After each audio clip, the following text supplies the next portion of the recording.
Tennessee at Home Live. My name is Gabe Howard, and I'm super excited to be here. We have an incredible guest. Before we get to him, I want to remind everybody to sign up for NAMI Tennessee's email list. It is absolutely free, and it's how you find out about great events, things like what we're doing now, things like the walk, things like the gala, and of course, legislative advocacy that you can participate in from home and benefits people living with mental illness and their families. So don't hesitate to head over to namitn.org and sign up for that right now. All right, enough about that. Dr. Duckworth, welcome to the show. Would you mind introducing yourself? Thanks, Gabe, and thanks for having me. Hello, Tennessee. So my name is Ken Duckworth. I'm the Chief Medical Officer of National NAMI. And I guess I'm best known now for writing NAMI's first book. That was a project I wanted to do for about a decade. And then many things came together in a very positive way.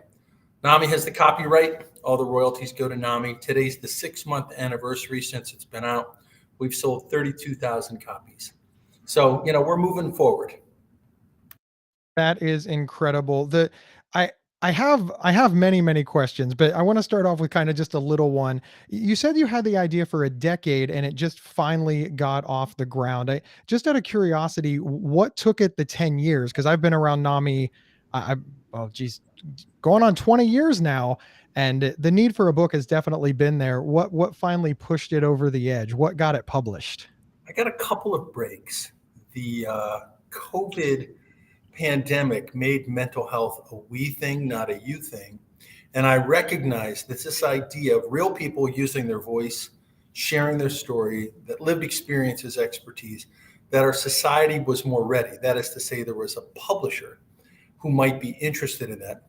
I also got a fabulous new CEO at National NAMI, and I met him one time before the pandemic. And I said, Dan, I think I should write NAMI's first book. I think NAMI should get all the royalties, and I think we can have a lot of fun together doing this. And the rest is history. COVID, of course, happened. So I had sketched out this book. I had discarded it because I didn't really believe I could write a book. But for those of you with gray hair, you might know a writer named Studs Terkel. For those of you who are younger, you might know the project Humans of New York. And the idea is real people share their experience. They use their names, they say where they're from. Clarence Jordan is from Tennessee, Alpha Stewart's from Tennessee. These are people that are in the book. And the whole idea that I don't disguise every person is one of the keys to the book. It's also very NAMI, Gabe. Is very now when you say it's very NAMI, what do you mean by it's very NAMI? Telling our story, right? And the title, You Are Not Alone. Those are two things that are just core NAMI values, right? I think all the support groups, all the education, all the advocacy work is reminding people that you are not alone. So I interviewed people from 38 states, ages 16 to 100, 11 self-identified race and ethnicities, 25 religious orientations, 50 careers. And one of the reasons I wanted to go so broad is for people to feel like they were not alone. That if you were dealing with something, there was somebody like you in the book. I love that. So, all right, let's get to the most basic question that anyone has ever asked an author. What is You Are Not Alone about?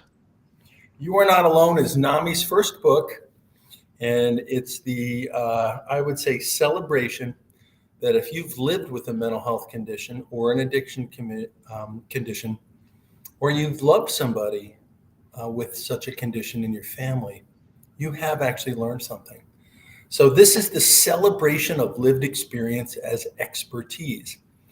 I went to my local bookstore to write the acknowledgments. If you've never written a book before, you're trying to do everything for the first time.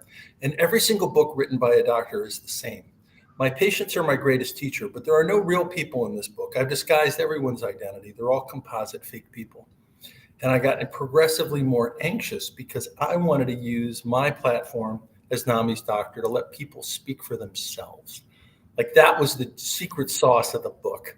So I wrote a 62-page book proposal and 5 publishers bid on it.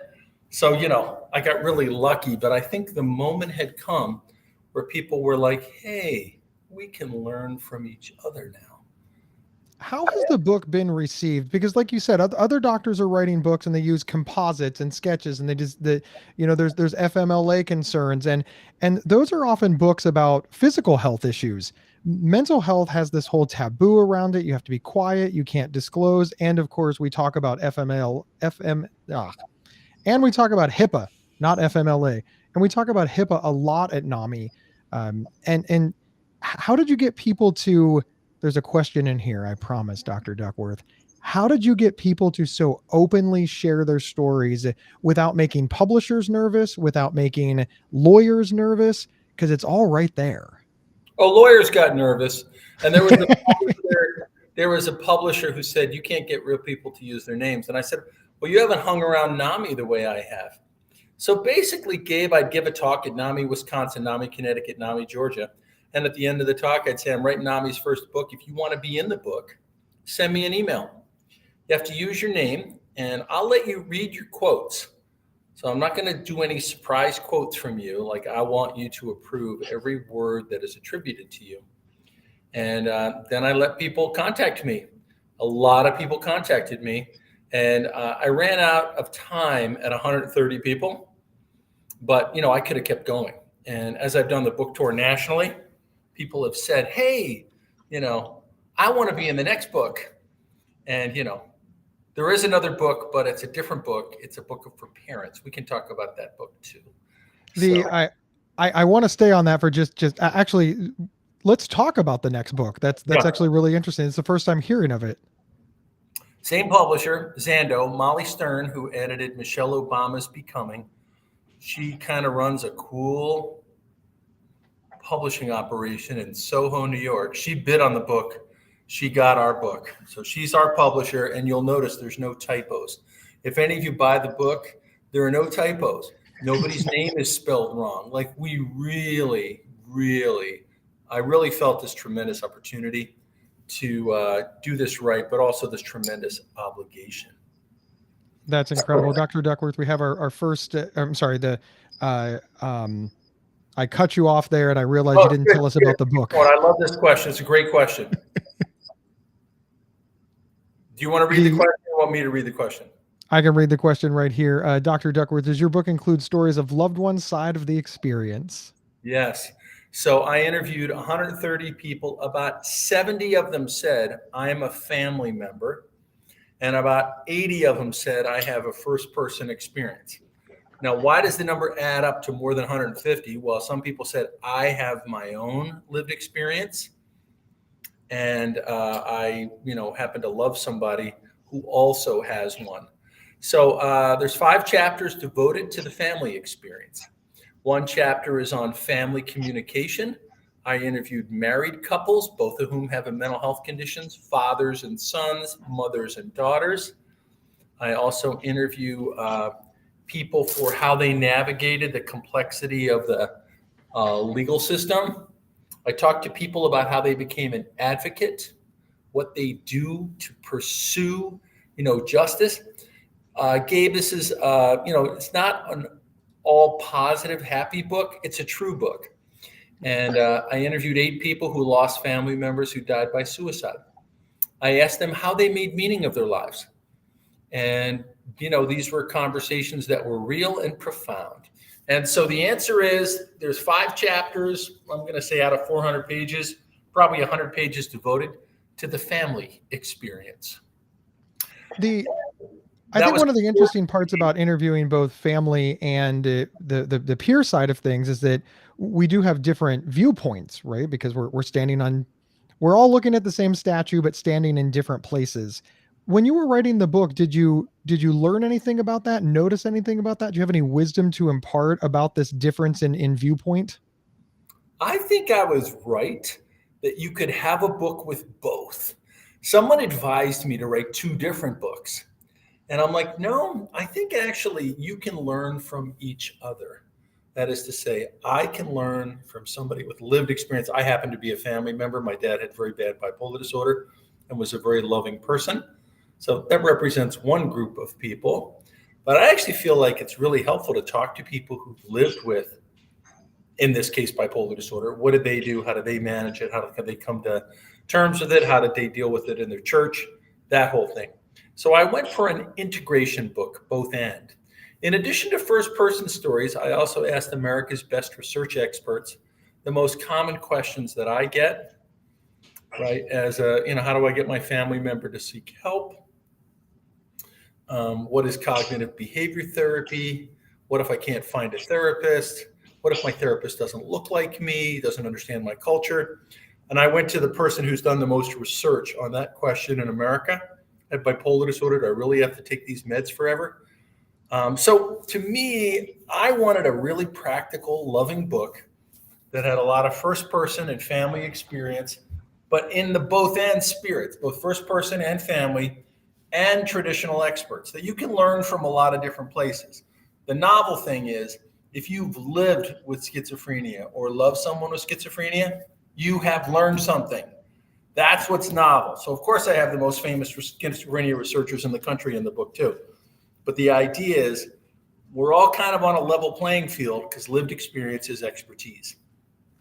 I completely agree with that. As someone who lives with bipolar disorder, I am often surprised at how often I will say, well, I've experienced this way, and somebody will say, well, that's not true. And I was like, no, I'm not asking. Like, this is Telling you my experience.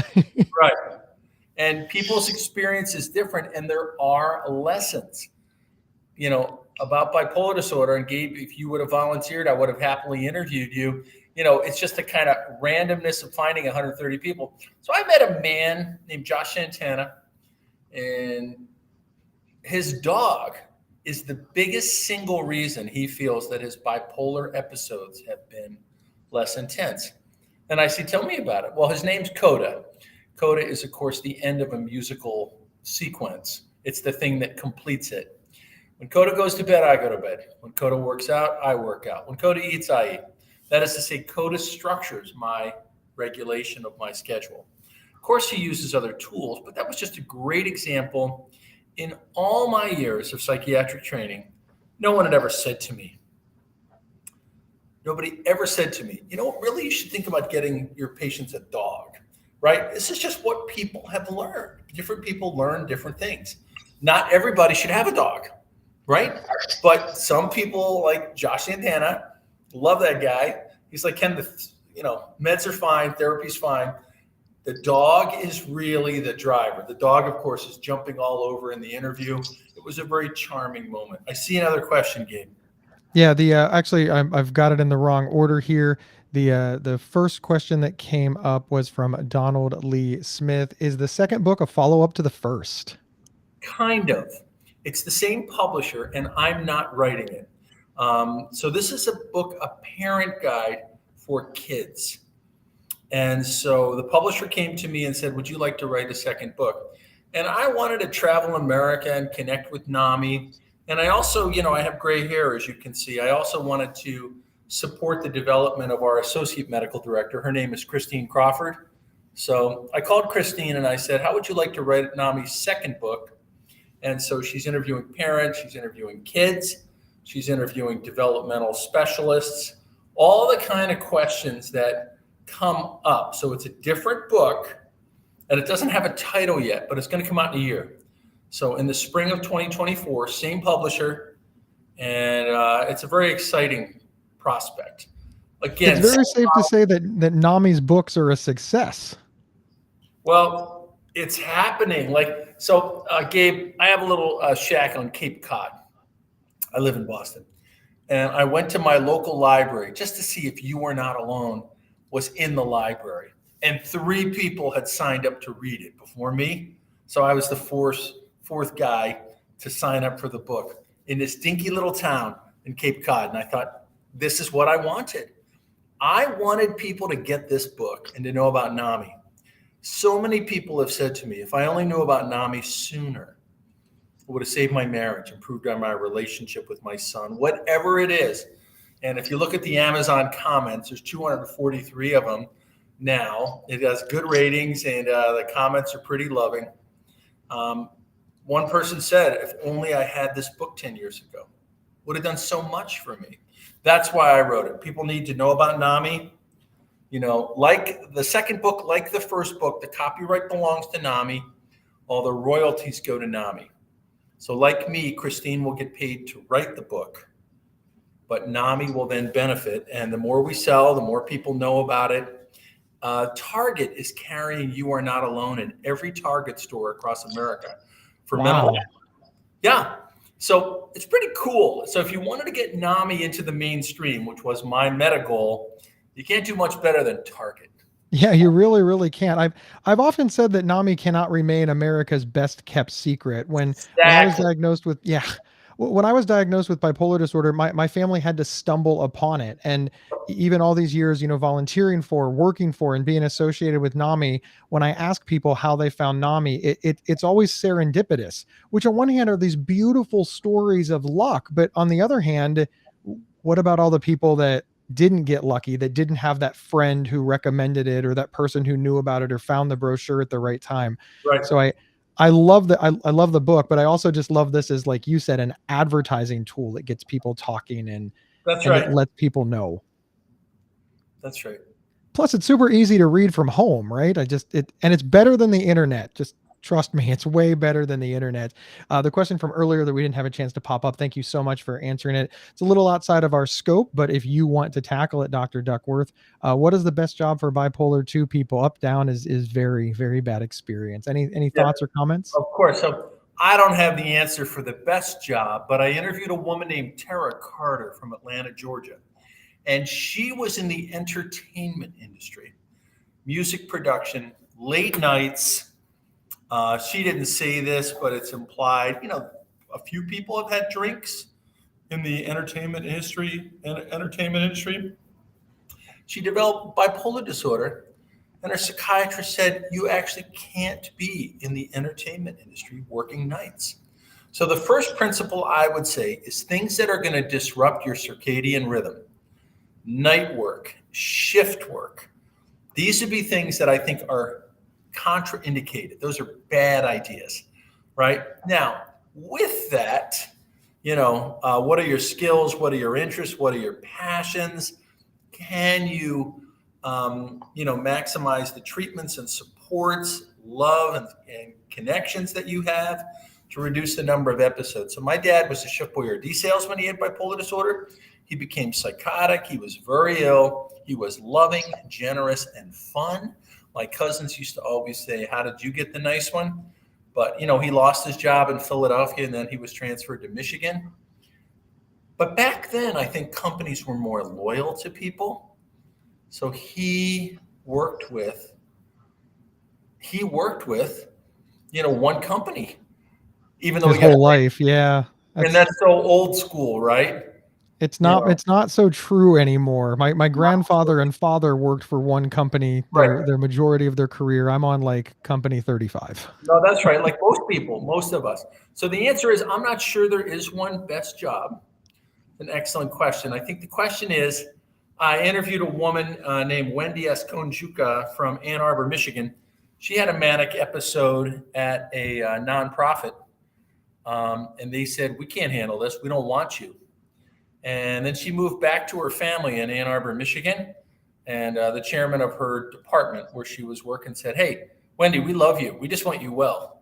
You do what you need to do. If you need to be in the hospital, great. If you need to take meds, great. Whatever you need." And the idea that what Wendy taught me is you want to find a culture that is supportive as much as it is a job is that supportive. Does that make sense? I Uh, do. I love what you're saying there.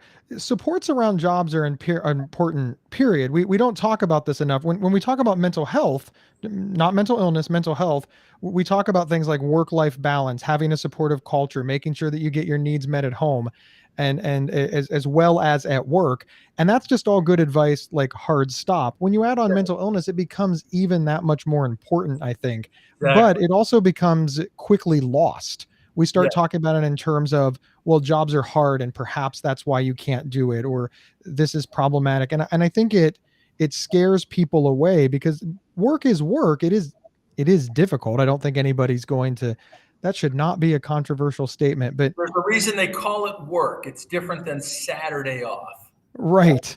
Right. Do you think this is a bit of an esoteric, Dr. Duckworth, but do you think that workplaces could be more supportive towards people with mental illness? And could they use peer support and things like that outside of work to help peers, people like me, maintain their jobs? What are your thoughts on all of that? Great question, Gabe. I think this is a culture that is very organic.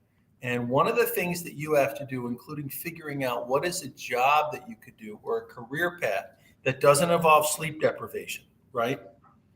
That's one thing. Then you have to match a culture that is supportive. What's interesting now that the economy is hiring a lot of people and the mental health experience of the pandemic was so common, I think a lot of employers are more open to being supportive than they were before. But that doesn't mean when you get the job, you should, announce on the Slack channel that you have a mental health condition, right? I think you still have to evaluate the culture and do what works for you. I completely agree with that. It is that balance between being open and not causing yourself undue stigma and discrimination. I had a question come up in the direct messaging, and somebody asked, other than a NAMI class, what supports are out there for people suffering from mental illness and or their families? Yeah, so NAMI has a lot of classes, but I also interview people from the Depression and Bipolar Support Alliance, right? I interviewed Mhm. people from Mental Health America. I interviewed people from the Trevor Project. The idea is while NAMI is my team and my favorite team, I don't think it's the only place that you can get support or education. The book, because it's the first of its kind, mental health nonprofit book of all time, really, I tried to make it a big tent book. So I talk about Mental Health America and all their screening tools. I try to love up DBSA because some people said it really helped them. Depression Bipolar Support Alliance. And I just want to say these are really good questions. And I want to thank you for the questions because it's more fun for me. So I just want to say I appreciate the questions. That's I love what you said about NAMI is not the only team. It's my favorite team because I think that's a really powerful statement and a good one. I also like that you brought up Mental Health America, but you also brought up the Depression Bipolar Supportive Alliance because the DBSA is peer run. So Yes. it's people with depression and bipolar helping other people with depression and bipolar. And I think that's a really powerful statement because, sometimes peers don't get a lot of love from Mhm. doctors, right? There's that phrase, the inmates running the asylum. And when you say I go to a peer run support group, sometimes therapists are like, well, I don't know, that's a good place for you. You need medical attention. What are your thoughts on the peer movement and peers getting support from other peers? Where does that fall into recovery for Dave, you? one of the best things about the book is how many people told me the thing that helped me the most was the peer experience. Now, I'm a community psychiatrist. I'm way on the NAMI end of the spectrum, but this came through so many interviews that the guy I sat next to at the hospital, he was the person who helped me the most. That becoming a peer was the transformational experience of my life. I met a man named Patrick Kaufman from Kalamazoo, Michigan. And basically, he said, I had a decade of homelessness and hearing voices and substance use. And then he said, I began to realize that was training for my life as a peer. That actually, that wasn't a lost decade. That was experience that I had. And he works on the early psychosis program in Kalamazoo. And he's an absolutely lovely person. And so I just want to say the peer movement is critical. You'll find a chapter in the book called The Power of Peers and Community, because it would have been impossible to do 80 Zoom calls and not be blown away by the power of peers. The book is very both end. So I don't think the peer is the answer. Like, if you're hearing voices, you may need an antipsychotic treatment and a loving relationship and family communication strategies and becoming a peer. You can take meaning from your experience and give to others. So anyway, so I'm very hopeful about, the potential for peers. There's a lot of peer love in this book. And I actually cited, A Mind That Found Itself, Clifford Beer's 1908, kind of the first peer book. It's a memoir. And so I feel very positive about, building upon that by having real people talk about what it means to be a peer. I love that.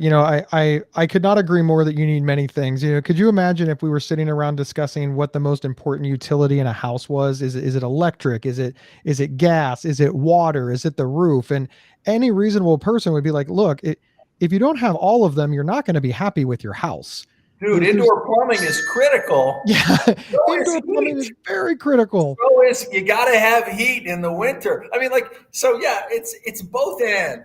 And I'm a professional. I'm a child psychiatrist, adult psychiatrist. I'm on the faculty at Harvard. So on paper, I look like a traditional doctor. But in fact, I'm really in this for the peer family experience and celebrating the expertise of lived experience. And that's what was cool about the book is, the publishers had finally caught on. And so, there were all these publishers that wanted our book. So again, I'm a one-hit wonder, Gabe, and this was the one idea I had. It wouldn't be cool if NAMI had a book that had real people who shared what they learned.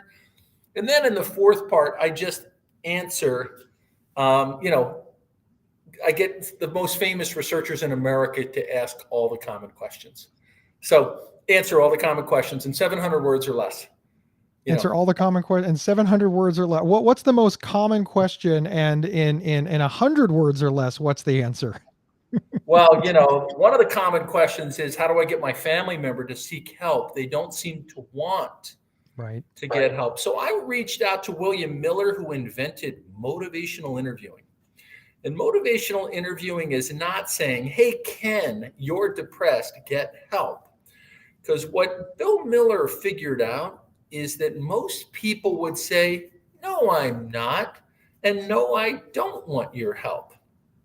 So motivational interviewing has been studied in 200 or more randomized controlled trials that has shown that if you listen to the person and find out what they want, you help them get there. Does that make sense? So instead of saying, you're depressed, get help, he thinks of people as committees. You push on one side of the committee, the other guy goes, oh, no, you don't. So he says, don't do that. Find out. You've been listening to me. You live with me. I'm complaining about sleep all the time. Well, let's focus on the thing that you care about. Right? I'm really fond of saying that. Miller, okay, please continue. And this just said, I'm sorry to interrupt you, Gabe. This just says a little bit about NAMI. I reach out to the guy who invented motivational interviewing. I say, dear Dr. Miller, I'm writing NAMI's first book. He says, I'd be so honored to be in NAMI's first book. So this is the kind of relationship that we as a community have created. Everybody said yes to me. I mean, every single person was like, I'm so down. The head of the National Institute of Mental Health, Javier Amador, Judith Beck, whose father invented cognitive behavior therapy. I just kind of went to the leading thinkers on all these questions, and everybody was in. Andy Nierenberg, do I really have to take these meds forever? Well, Andy gives one of the most thoughtful answers I've ever seen. I'd like to have a baby, but I want to have bipolar disorder. Why? I interviewed Marlene Freeman, who runs the Women's Mental Health Service at the Mass General Hospital. She gave a beautiful answer. So to me, I wanted a practical book that would help people, not a theoretical book. We don't understand dopamine receptors anyway. What I want was real, practical knowledge. That was my goal. That was my vision for the book, and then it worked. Yeah, it sounds like it sounds like you hit it out of the park. I have a couple of easy questions for you. The first one is from Deborah Wyatt. Is there an Audible version? Yes, there is an Audible version. It's been downloaded about 2,500 times. Nice. They wouldn't let me read my own book, which is hilarious. My wife thinks I'm the greatest radio voice in town. So I tried out for my own book and they shot me down. This is just to let you know that nobody gets everything they want in life, but I read the introduction.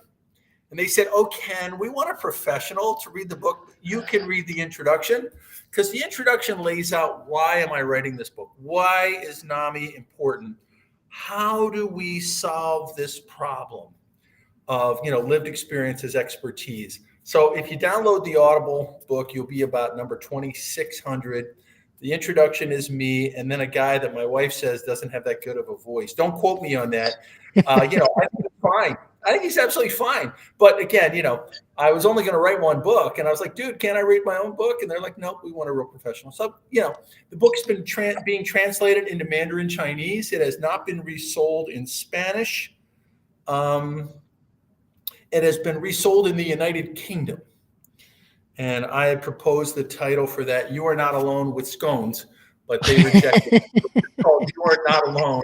But basically what they did is they tried to figure out, in the National Health Service, there's a chapter called How to Find Help Minding the Many Gaps, right?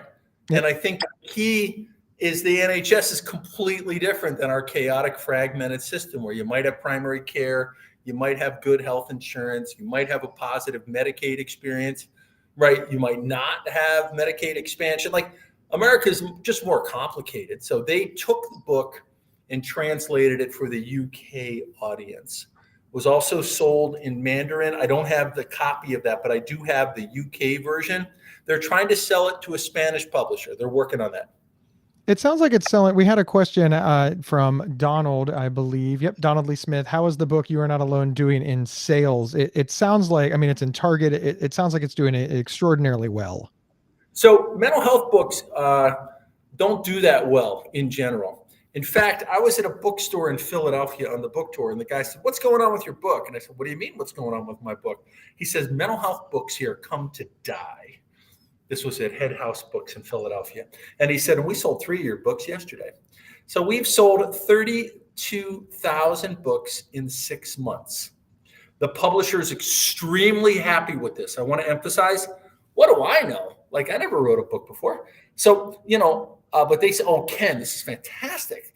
And NAMI's platform is how we're selling books. It's our book, right? So we'll sell as many as we want to. Wednesday, I'm driving to Maine with 25 people at NAMI, Maine. It's about a 4-hour trip for me. Why am I doing that? I'm doing that because they asked me to.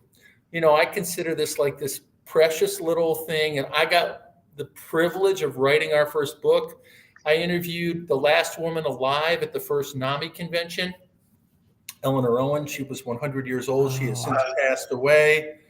I interviewed Joyce Burland, who's in her 80s, invented Family to Family. I interviewed Mary Ellen Copeland. She developed the Wellness Recovery Action Plan, WRAP.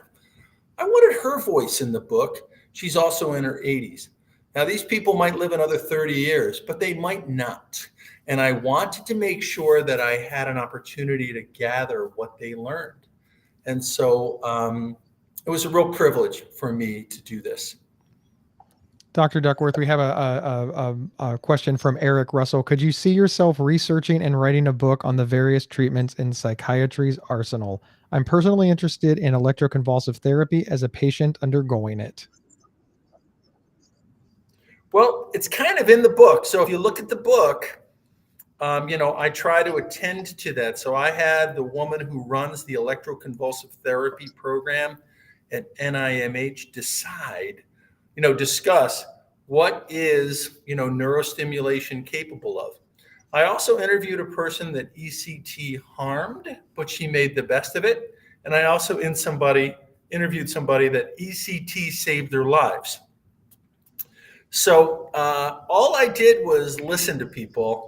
I didn't come with an agenda, but in the back of the book, I have the director of neurostimulation at NIMH. So I think you'll find, that this is a book with a lot of information in it.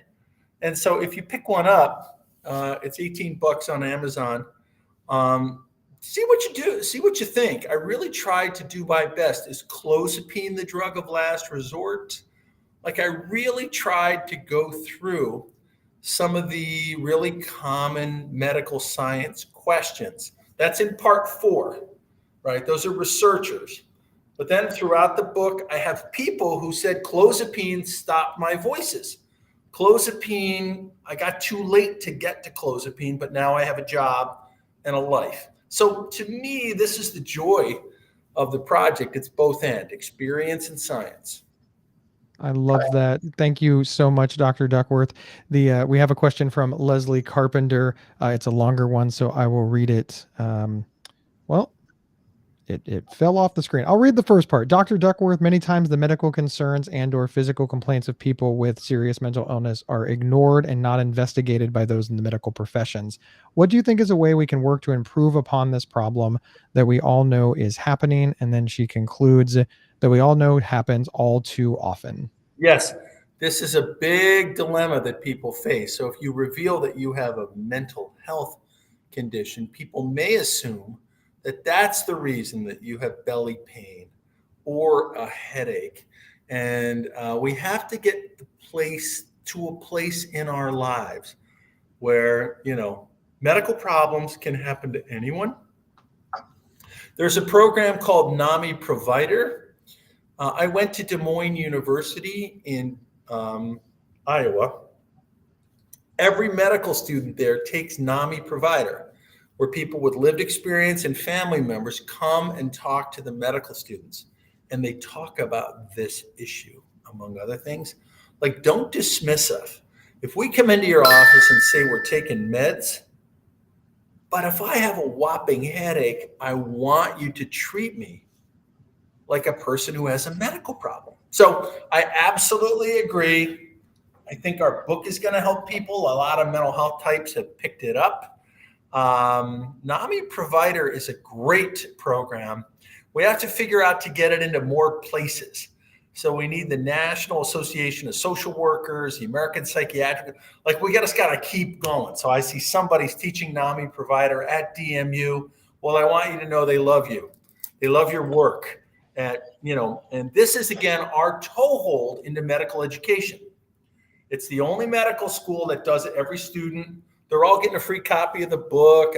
One of the last Saturdays, I just did a whole chat with the medical student group.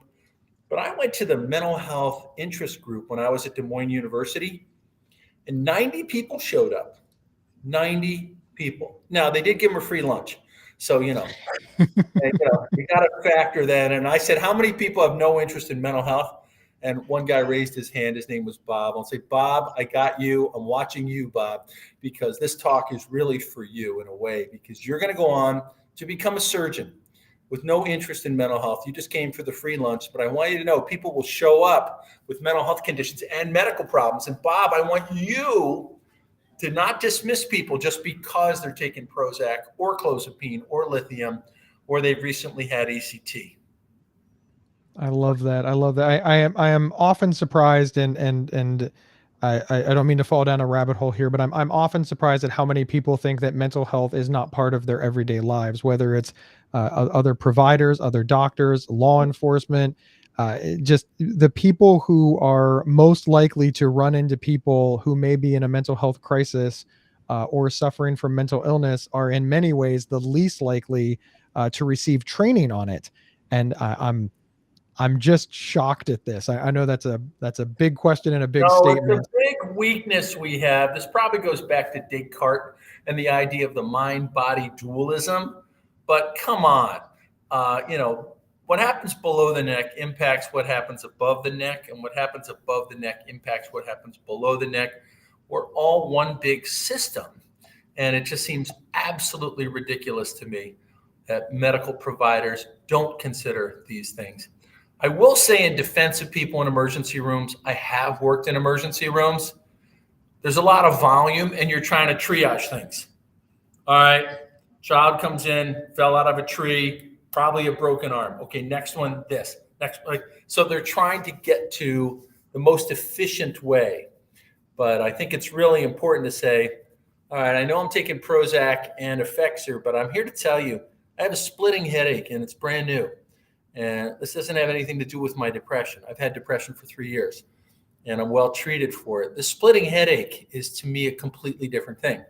So that's how I would approach it, one person at a time, one triage nurse at a time. but let's see about getting NAMI provider in your local medical school. So we got Alpha Stewart at the University of Tennessee. She's a national treasure. Chat with her. Is there room for that in her curriculum? Do we have the manpower to pull that off in Tennessee? That's a challenge. Alpha's in the book as well. I asked her, how do you work with a doctor or therapist who doesn't look like you and may not understand your culture? She gave a beautiful answer. Beautiful answer. So to me, the book covers a lot of bases, is all I'll say. That's incredible. So we have a question from Donald. Dr. D, can you comment on the clozapine hugs topic in the book, please and thank First of you. all, Donald, you clearly read the book, and I want to thank you, Donald, for reading the book. It's really fun. So the clozapine hug story is every year at the NAMI convention, someone comes up to me and says, my daughter Stacy has been hearing voices, nothing works. And then they list all the treatments that they've tried, and they have not tried clozapine. Clozapine is the only antipsychotic that is rated by the Food and Drug Administration for treatment refractory schizophrenia, schizoaffective disorder. It is the only antipsychotic that has been shown to reduce the outcome of suicide, right? So I say, would you consider talking to your caregiver about a trial of clozapine? Clozapine's a messy medicine, side effects, blood draws, drooling. I got to tell you, it's not easy. It's not the easiest medicine to take. I had cancer when I was a young man. They didn't give me the easiest treatment. They gave me the best treatment that saved my life, right? And so then the following year, and this happens almost every single year, Gabe, the family comes up and there's Stacy. It's the most beautiful thing in the whole world. And the mother throws her arms around me and said, nobody wanted to try clozapine. And then Stacy says, my voices have settled down. I have a job or a boyfriend, whatever. And to me, this happened so many years in a row. I'm not providing medical advice. I'm saying you might want to look into this. There's a woman in the book, Betsy Smith from South Carolina. I had this conversation with her, and she tells that story in the book, basically, that the providers didn't want to do clozapine because it's hard work, blood draws, side effects. It's a headache, right? A lot of paperwork. And clozapine made an extraordinary difference for her son. And she describes how she arranged that. So she got it in the record. Hey, guys, I want you to try clozapine. And then the next time he was hospitalized, the person said, hey, you asked for this the last time, didn't you? She's like, yes. And, again, clozapine is not a magic pill. There are no magic pills, but as an underused treatment. So I asked one of the leaders of clozapine in America, is clozapine the drug of last resort? And he and his colleague gave, I think, is a great answer. So Donald, I want to thank you for reading the book. You're way out ahead. It's fantastic. And it's a good question. So the clozapine hug is the gratitude that I get from people to say, would you consider this? I don't work for the clozapine company or anything, man. Just I'm telling you, I'm a psychiatrist and I've seen it help a lot of people. Thank you so much. Thank you, Donald, so much for the question, and thank you, Dr. Duckworth, for answering it. We have a question, an anonymous question from the DMs. I was just typing it here. Connected. Oh, are you still connected there? I am. Oh, perfect. Just a little tech issue. Not sure why that happened. The specific question is, can the book replace therapy? No. The book is a series of amazing tools. And for $18, you can find out what it can do. But when Judith Beck describes what cognitive behavior therapy is, and then in the back of the book, there's a series of books that you can get on cognitive behavior therapy, including cognitive behavior therapy for hearing voices. I had Kate Hardy from Stanford, who's America's leading thinker in cognitive behavior therapy for voices. But I think a real clinician would be more helpful. What I want to do is just introduce all these ideas to people and have access to some of the best thinkers in it. So no, I don't think we're replacing, therapy. I don't think we're replacing peer support. I don't think we're replacing lithium. Like, these other tools are still important tools. But the book does give you something that no other book ever gave you. There's a man named Trevor McCauley who dropped out of college. He put his life back together. How did he do it? How did Trevor do it? Well, I went to visit him in my book tour in Ann Arbor, Michigan. His wife came up to me and said, Trevor's been waiting for a whole year for this moment. Brought his adorable children, his family. Trevor's an example of a person who put their life back together. Like, that's really cool to me. And his journey starts by living in his parents' basement, despairing after dropping out of college. He started by swimming. And he said, basically, I started swimming a half mile a day, a mile a day. And I realized for a change, I had momentum in my life, that I was moving ahead. I had forgotten when I dropped out of college that I had the ability to move forward. So it's pretty awesome. He's just one example. And then he did other things. Then he did other things. Then he built on other things. Then he got a job. But, his wife and kids were so adorable. And, if my dad had read this book, he would have felt less ashamed and less alone. Because millions of people have these conditions. Millions of people love these people who have these conditions. Like, we're a giant community, and I'm part of it, right? I'm part of it. And so this is the thing that you'll get. I still would like you to get a therapist if you think you need a therapist. But the book will offer something that I don't think there's another book out there like it. I think this is why all the publishers wanted this book. It's just kind of a fun thing. And it's because of who we are at NAMI. I could not agree more. Dr. Duckworth, we're almost out of time. I have a little section in the show that I call Final Thoughts, but the longer way to put that is it's where you get to ask yourself any question that you want and answer it. It's just your final words that you want to give the viewers before we close. Why should I buy this book? Well, it's a celebration of real people with mental health experience and their families. All the royalties go to NAMI. Where do I get this book? It's on Amazon. We've sold 15,000 copies on Amazon. If you want to go to your local bookstore, let's go. These things are all, also online. They're going to be in every Target in the month of May. And if you go to Target, they told me if they sell a lot of books, they're going to keep it. So NAMI will be in the middle of Target for like the future. Like, drop Mike, man. That's what I hope for. NAMI's not the best kept secret in American mental health. That's not what I want. I want people to say, hey, I wonder if NAMI would help.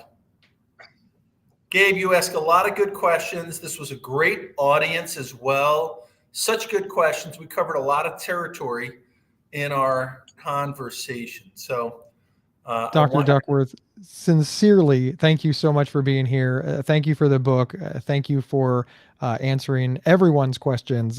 Thank you for your time. I know for those who don't know, Dr. Duckworth is currently traveling. You can probably see that he's in a little conference room right there. And so he took time out to make this happen. So thank you. The other thing I'd say is lots of comments. It's been wonderful. If you buy the book and you like it, write a review on Amazon. If you buy the book and incredibly don't like it, take a walk. Go on vacation. You don't have to vent your soul. This is our book, for crying out loud. Anyway, that's my honest opinion. Oh, thank you so much. All right, everybody. Well, thank you so much for tuning in to NAMI Tennessee Live. We will see everybody next time. Big wave goodbye. Thanks, everybody.